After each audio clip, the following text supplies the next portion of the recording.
خالد بن ولید رضی اللہ تعالیٰ عنہ ذاتی دشمنی کے قائل نہیں تھے۔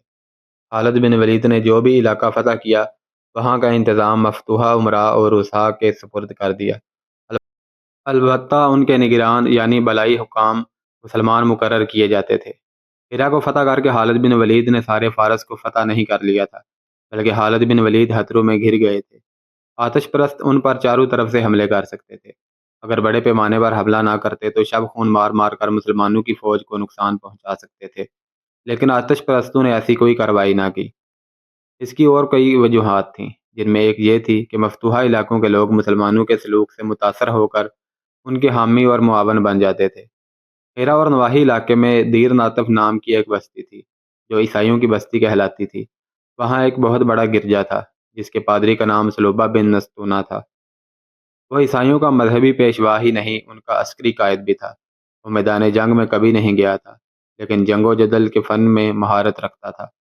فارس کے عیسائی للکار کر مسلمانوں کے مقابلے میں آئے تھے اور مسلمانوں کی تلواروں اور برچھیوں سے بری طرح کٹے تھے۔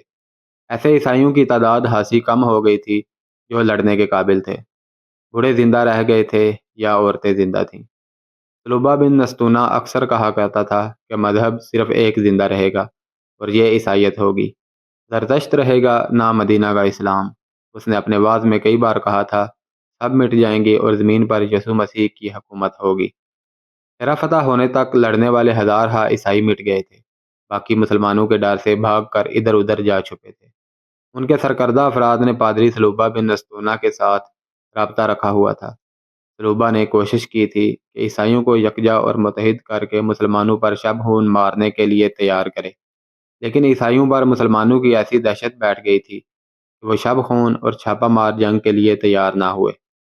مقدس باب ایک رات ایک نامور جنگجو عیسائی شمیل برزانہ نے پادری سلوبہ بن نستونہ سے کہا، کیا تم اس پر یقین رکھتے ہو کہ گرجے کی گھنٹیاں اور تمہارے باز اس تباہی کو روک لیں گے جو ہماری طرف تیزی سے بڑھی آ رہی ہے؟ نہیں، پادری سلوبہ نے کہا، میرے باز اور گرجے کی گھنٹے کی آوازیں اب اس تباہی کو نہیں روک سکتی۔ پھر تم ہمیں اجازت کیوں نہیں دیتے کہ ہم مسلمانوں کی فوج پر ہر رات شب خون ماریں؟ شمیل برزانہ نے کہا، مدینہ کے مسلمان جن نہیں، بھوت نہیں، انسان ہیں، ہماری طرح کے انسان ہیں۔ شمیل پادری سلوبہ نے کہا، بے شک وہ انسان ہیں، لیکن تمہاری طرح نہیں۔ میں نے ان میں کچھ اور ہی بات دیکھی ہے۔ وہ فتح کا عزم لے کر آئے ہیں۔ اگر انہوں نے اپنے جسموں کے متعلق یہی رویہ رکھا تو آخری فتح بھی انہی کی ہوگی۔ مقدس باپ، شمیل نے کہا، میں جسموں والی بات نہیں سمجھا۔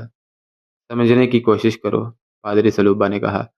یہ لوگ جنہیں کسریٰ ارد شیر عرب کے بدو کہا کرتا ہے، جسمانی آسائشوں اور لذتوں کو قبول نہیں کرتے۔ مقدس باپ کی زبان سے دشمن کی تعریف اچھی نہیں لگتی، شمیل نے کہا۔ اگر تم اپنے آپ میں دشمن کے اچھے اوصاف پیدا کر لو تو تم شکست سے بچ سکتے ہو، پادری سلوبہ نے کہا۔ کیا تمہارے دوستوں نے مسلمانوں کو جال میں پھانسنے کے لیے 15 حسین لڑکیاں نہیں بھیجی تھیں؟ کیا تم یہ سمجھتے ہو کہ تم لوگ جو کچھ کرتے ہو اس کا مجھے علم نہیں ہوتا؟ تمہاری تلواروں کی دھار کند ہو چکی ہے، اس لیے تم لوگوں نے عورتوں کو استعمال کیا ہے۔ کیا تم انکار کرو گے؟ نہیں مقدس باپ، شمیل نے شرمسار سا ہو کے کہا۔ ہمارے ایک بزرگ نے کہا تھا کہ ایک تلوار ایک وار میں ایک آدمی کو کاٹ سکتی ہے، لیکن ایک حسین عورت کا ایک وار 100 آدمیوں کو گھائل کر دیتا ہے۔ مسلمان سوار گھوڑوں کو جھیل سے پانی پلانے لایا کرتے ہیں۔ وہ 4 6 کی ٹولیوں میں آتے ہیں۔ جھیل کے ارد گرد اونچی چٹانیں اور گھنا جنگل ہے۔ ہماری لڑکیوں نے مسلمان سواروں کو اپنی طرف کھینچنے کی بہت کوشش کی، لیکن ان پر کچھ اثر نہ ہوا۔ ہماری بعض لڑکیاں نیم برہنہ ہو کر انہیں چٹانوں کے پیچھے چلنے کے اشارے کرتی رہیں، لیکن ہوا یہ کہ بعض سوار منہ پھیر لیتے ہیں اور بعض ہنس پڑتے تھے۔ اور مجھے یہ بھی معلوم ہے شمیل، پادری سلوبہ نے کہا، کہ تم لوگوں نے مسلمانوں کے گشتی سنتریوں کو بھی پھانسنے کی کوشش کی تھی، اور تم لوگوں نے یہ بھی سوچا تھا کہ مسلمانوں کے سالاروں اور خالد بن ولید کو قتل کرنے کے لیے لڑکیوں کو استعمال کیا جائے۔ ہاں مقدس باپ، شمیل نے کہا، ہم نے ایسا سوچا تھا۔ پھر اس سوچ پر عمل کیوں نہ کیا؟ اس لیے نہ کیا کہ جس فوج کے سپاہیوں کا کردار اتنا مضبوط ہے اس کے سالار تو فرشتوں جیسے ہوں گے۔ شمیل نے جواب دیا، اب ہمارے سامنے یہی ایک صورت رہ گئی ہے کہ مسلمان فوج پر شب خون مارنے شروع کر دیں اور انہیں اتنا نقصان پہنچائیں کہ یہ پسپائی پر مجبور ہو جائیں۔ کیا تم کسریٰ کی فوج سے زیادہ طاقتور ہو؟ پادری سلوبہ نے کہا۔ وہ جو کہتے تھے کہ زمین پر کوئی طاقت ان کے مقابلے میں اٹھنے کی جرت نہیں کر سکتی، اب کہاں ہے؟ آگ کو پوجنے والوں کے تمام نامور سالار مسلمانوں کے ہاتھوں کٹ گئے ہیں۔ ہم نے ان کی خاطر مسلمانوں سے لڑ کر غلطی کی ہے۔ تو کیا مقدس باب، تم یہ کہنا چاہتے ہو کہ ہم مسلمانوں کے ساتھ دشمنی نہ رکھیں؟ شمیل نے حیران سا ہو کر پوچھا۔ ہاں، پادری سلوبہ نے جواب دیا، میں یہی کہنا چاہتا ہوں، بلکہ میں مسلمانوں کے ساتھ دوستی کرنا چاہتا ہوں۔ مقدس باپ، شمیل نے کہا، پھر تم کہو گے کہ مسلمانوں کے مذہب کو بھی قبول کرنا چاہتے ہو؟ نہیں، ایسا نہیں ہوگا، پادری سلوبہ نے کہا۔ جب سے ہیرا پر مسلمانوں کا قبضہ ہوا ہے، میں یہی دیکھ رہا ہوں کہ ان سے ہمارے مذہب کو کتنا کچھ خطرہ ہے۔ میں نے دیکھ لیا ہے کہ عیسائیت کو کوئی خطرہ نہیں۔ مسلمان اپنا مذہب قبول کرنے کی دعوت دیتے ہیں، وہ زبردستی اپنا مذہب مفتوحہ لوگوں پر نہیں ٹھونستے۔ کیا انہیں معلوم نہیں کہ یہاں ایک گرجا ہے جس میں مجھ جیسا جہاں دیدہ اور مذہب پر مر مٹنے والا پادری موجود ہے؟ انہیں معلوم ہے شمیل، میں 2 اتوار گرجے میں آنے والے عیسائیوں کے ہجوم میں 2 اجنبی آدمیوں کو دیکھتا رہا ہوں۔ میں نے ان کے گلوں میں صلیبیں لٹکتی دیکھی ہیں۔ وہ ہر لحاظ سے عیسائی لگتے تھے، لیکن میری دوربین نگاہوں نے بھانپ لیا تھا کہ وہ دونوں مسلمان ہیں، اور وہ مدینہ کے نہیں، فارس کے رہنے والے ہیں۔ وہ خالد بن ولید کے جاسوس تھے۔ میں اپنے واز میں محتاط رہا۔ مقدس باپ، شمیل نے کہا، اگر تم مجھے اشارہ کر دیتے تو وہ دونوں زندہ واپس نہ جاتے، پھر اس گرجے کی اینٹ سے اینٹ بچ جاتی۔ پادری سلوبہ نے کہا، عقل اور جوش میں یہی فرق ہے شمیل، تم میں جوش ہے اور میں عقل سے کام لے رہا ہوں۔ میں تم لوگوں کو مسلمانوں پر شب خون مارنے اور لڑنے کی اجازت نہیں دوں گا۔ 2-3 روز بعد پادری سلوبہ بن نستونہ گرجے میں تمام عیسائی سرداروں سے کہہ رہا تھا، حقیقت کو دیکھو، کسریٰ کی اتنی زبردست فوج مدینہ کی قلیل سی فوج کے مقابلے میں نہیں ٹھہر سکی۔ تم نے بھی مسلمانوں کا مقابلہ کر کے دیکھ لیا ہے۔ اب مسلمانوں سے ٹکرا کر تم تباہ ہو جانے کے علاوہ اور کچھ نہیں کر سکتے۔ وقت کا ساتھ دو، مسلمانوں نے تمہارے مذہب کے لیے کوئی خطرہ پیدا نہیں کیا۔ انہوں نے ہمیں اور آتش پرستوں کو بھی اپنی اپنی عبادت گاہوں میں عبادت کرنے کی اجازت دے رکھی ہے۔ مسلمانوں نے عدل و انصاف میں جو مساوات قائم کی ہے وہ تم خود دیکھ رہے ہو، اور تم یہ بھی دیکھ رہے ہو کہ تم ان کے خلاف آتش پرستوں کے دوش بدوش لڑے تھے، لیکن مسلمانوں نے تمہارے خلاف کسی قسم کی انتقامی کارروائی نہیں کی۔ انہوں نے کاشتکاروں کی زمینوں پر قبضہ نہیں کیا، ان کی فصلوں میں اپنے گھوڑے اور اونٹ نہیں چھوڑے، بلکہ آتش پرست حاکم ان غریب کسانوں پر جو ظلم و تشدد کرتے اور ان کی کھیتیوں کی پیداوار اٹھا لے جاتے تھے، یہ لوٹ کھسوٹ ختم ہو گئی ہے۔ اس حقیقت سے انکار نہ کرو کہ مسلمان رعایا کو پورے حقوق دے رہے ہیں۔ تم پر خدائے یسوع مسیح کی رحمت ہو، ایک سردار نے پادری سلوبہ کو ٹوکتے ہوئے کہا۔ کیا تم ہمیں یہ ترغیب دے رہے ہو کہ ہم مسلمانوں کی اطاعت قبول کر لیں؟ کیا یہ ہماری بے عزتی نہیں؟ ایک اور سردار نے کہا، مسلمانوں نے تمہاری عزت کی طرف آنکھ اٹھا کر بھی نہیں دیکھا۔ پادری سلوبہ نے کہا، کیا تم نے انہیں پھانسنے اور گمراہ کرنے کے لیے اپنی لڑکیوں کو نہیں بھیجا تھا؟ کیا وہ تمہاری لڑکیوں کو اٹھا کر نہیں لے جا سکتے تھے؟ اور مت بھولو کہ کسریٰ کے حاکموں نے تمہاری کتنی لڑکیوں کے ساتھ زبردستی شادی کی تھی۔ جسے جو لڑکی اچھی لگی وہ اسے حکماً لے گیا۔ اور یہ بھی سوچو کہ فارس کے وہ سالار اور کماندار کہاں ہیں جن کے ساتھ مل کر تم مسلمانوں کے خلاف لڑے تھے؟ کیا انہوں نے تم سے پوچھا ہے کہ تم کس حال میں ہو؟ کیا انہوں نے آ کر دیکھا ہے کہ تم میں سے جو مارے گئے ہیں ان کی بیویاں کس حال میں ہیں، ان کے بچے کس حال میں ہیں؟ اور مسلمان تمہیں سزا تو نہیں دے رہے؟ بے شک وہ ہمیں بھول گئے ہیں، ایک بوڑھے سردار نے کہا۔ تو بجا کہتا ہے مقدس باپ، ایک اور سردار بولا۔ اب بتا، ہمیں کیا کرنا چاہیے؟ تم ہمیں کس راستے پر لے جانا چاہتا ہے؟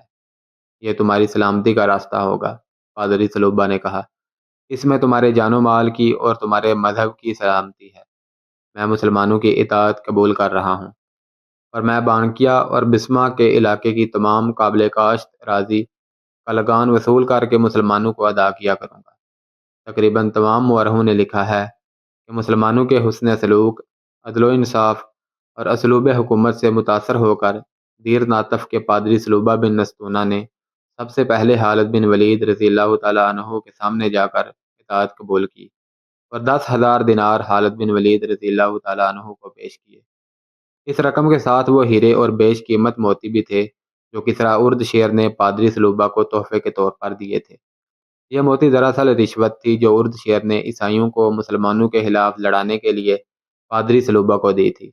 پادری سلوبہ اس علاقے کی نامور شخصیت تھی۔ ارد گرد کے بڑے بڑے سرداروں اور سرکردہ افراد نے جب دیکھا کہ سلوبہ نے خالد بن ولید کی اطاعت قبول کر لی ہے تو وہ سب ہیرا پہنچے اور خالد بن ولید رضی اللہ تعالیٰ عنہ کی اطاعت قبول کرنے لگے۔ انہوں نے جو نقد جزیہ ادا کیا وہ 20 لاکھ درہم تھا۔ مسلمانوں کی شجاعت کی دھاک دور دور تک بیٹھ گئی۔ بڑا ہی وسیع علاقہ مسلمانوں کی زیر نگیں آ گیا۔ خالد بن ولید نے وقت ضائع کیے بغیر اس علاقے میں اسلامی حکومت قائم کر دی اور انہی سرداروں میں سے امراء منتخب کر کے مختلف علاقوں میں مقرر کر دیے۔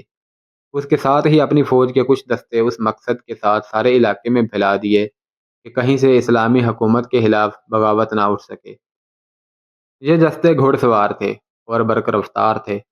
خالد بن ولید نے اپنے 3 بڑے ہی تیز اور پھرتیلے سالاروں درار بن ازور، قعقاع اور مثنہ بن حارثہ کو ان دستوں کے ساتھ بھیجا تھا۔ ان تینوں کا انداز ایسا جارحانہ تھا کہ جدھر جاتے تھے ادھر لوگ دبک جاتے اور ان کے سردار آگے آ کر اطاعت قبول کر لیتے تھے۔ اس طرح دجلہ اور فرات کے درمیانی علاقے اسلامی سلطنت میں آ گئے۔ تخت و تاج کے ہوس کاروں نے اپنی قوموں کو تاریخ کی تاریکیوں میں گم کیا اور اپنے ملک دشمن کے حوالے کیے ہیں۔ فارس کی شہنشاہی جو ناقابل تسخیر سمجھی جاتی تھی اور جس کی فوج زرہ پوش تھی اب زوال وزیر تھی۔ مسلمانوں کی فوج کی نفری فارس کی فوج کے مقابلے میں کچھ بھی نہیں تھی۔ یہ نفری زرہ پوش بھی نہیں تھی اور آتش پرستوں کی فوج کی طرح اتنی زیادہ مسلح بھی نہیں تھی، مگر آتش پرست شکست پر شکست کھاتے چلے گئے اور فارس کے دارالحکومت مدائن کو خطرہ پیدا ہو گیا۔ وہاں اب کسریٰ ارد شیر نہیں تھا، وہ صدمے سے مر گیا تھا۔ تاریخ گواہ ہے اور یہ قرآن کا فرمان ہے کہ اللہ جس قوم کو اس کے اعمال بد کی سزا دینے پر آتا ہے اس پر نااہل اور خود غرض حکمران مسلط کر دیتا ہے جو اسی قوم کے افراد ہوتے ہیں۔ اللہ کا یہ قہر آتش پرستوں پر گرنا شروع ہو گیا تھا۔ میدان میں ارد شیر کی موت کے بعد اس کے خاندان میں تخت و تاج کی جنگ شروع ہو چکی تھی۔ خالد بن ولید رضی اللہ تعالیٰ عنہ کے جاسوس مدائن میں ہی نہیں کسریٰ کے محل میں بھی پہنچ چکے تھے۔ وہ جو خبریں بھیج رہے تھے وہ خالد بن ولید رضی اللہ تعالیٰ عنہ کے لیے امید افزا تھی۔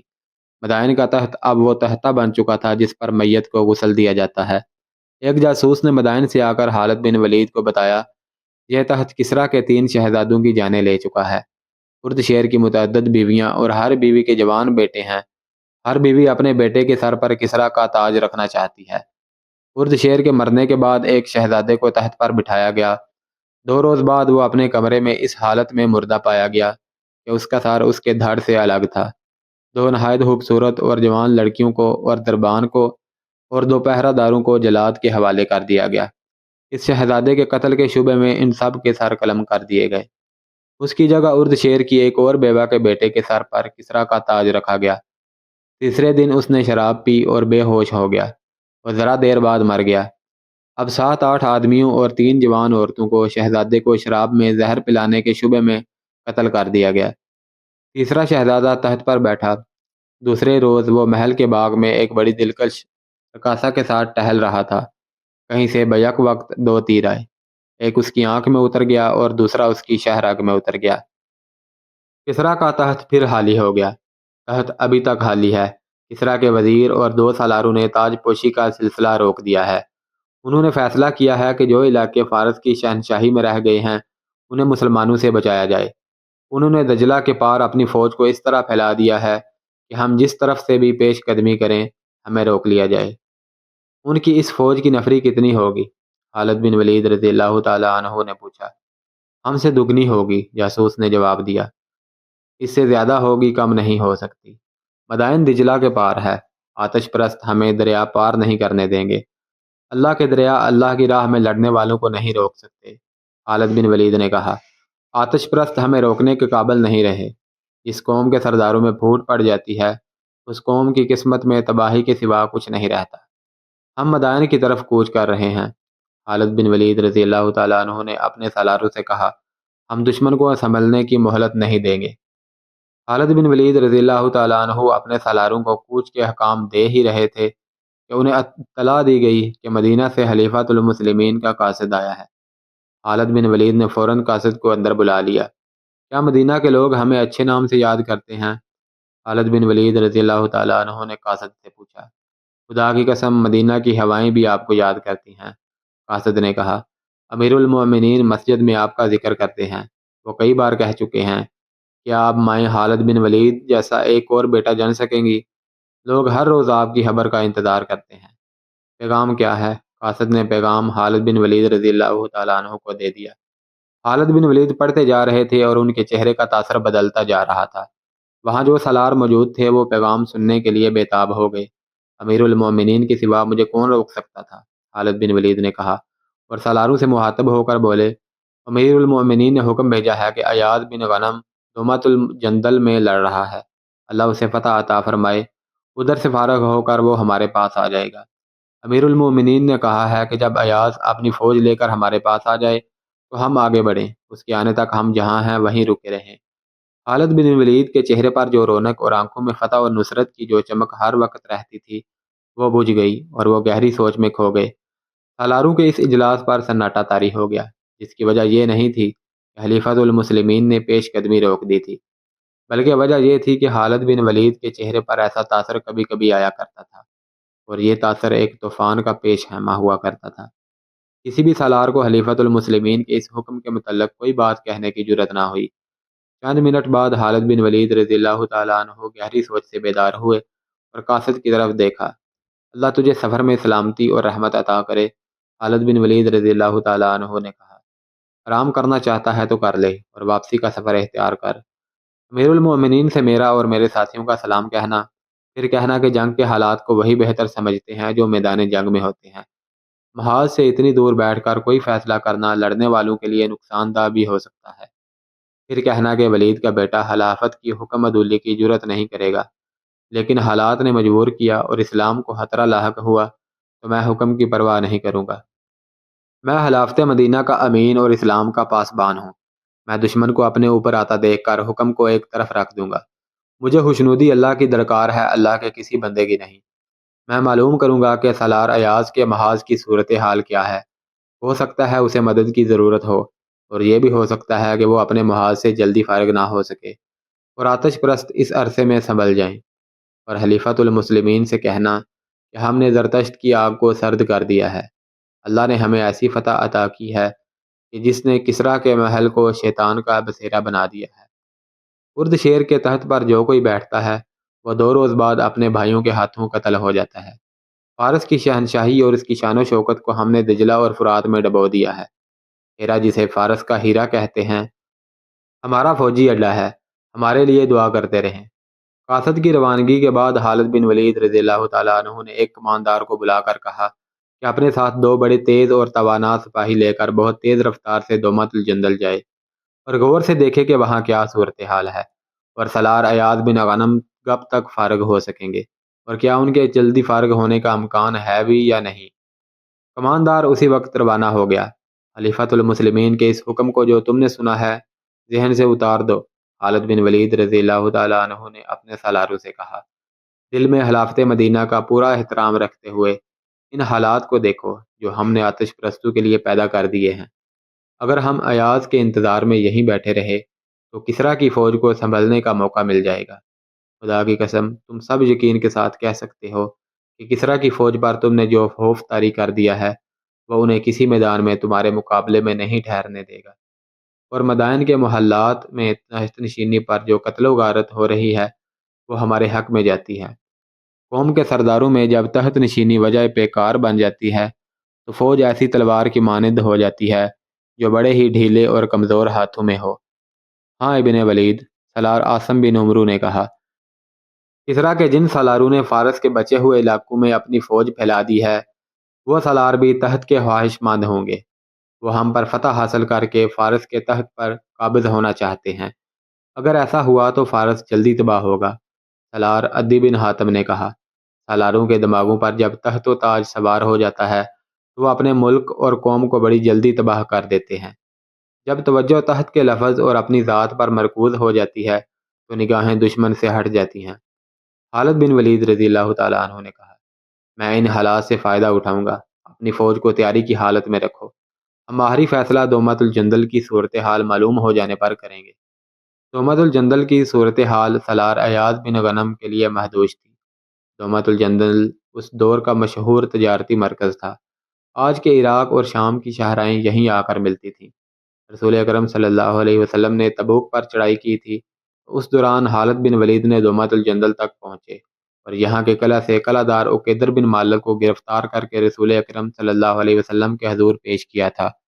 عقیدر بن مالک نے اسلام تو قبول نہ کیا، رسول اللہ صلی اللہ علیہ وسلم کی اطاعت قبول کر لی تھی، لیکن حضور صلی اللہ علیہ وسلم کی وفات کے بعد ارتداد کا فتنہ اٹھا تو اس شخص نے مدینہ کی وفاداری ترک کر دی اور عیسائیوں اور بت پرستوں کو ساتھ ملا کر اس کا سردار بن گیا تھا۔